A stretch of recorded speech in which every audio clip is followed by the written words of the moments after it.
عبادت فقط نماز نیست. وقتی میگوییم ایاک نعبد، آیا فقط منظور نماز، روزه و دعاست؟ نه. ریشه عبادت، عبد، یعنی قرار گرفتن زیر اقتدار کامل یک قدرت.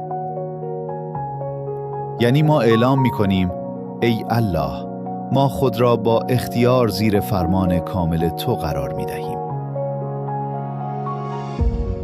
در زمان نزول سوره فاتحه، عبادت فقط به معنای مراسم خاص نبود، بلکه یک تصمیم بزرگ بود.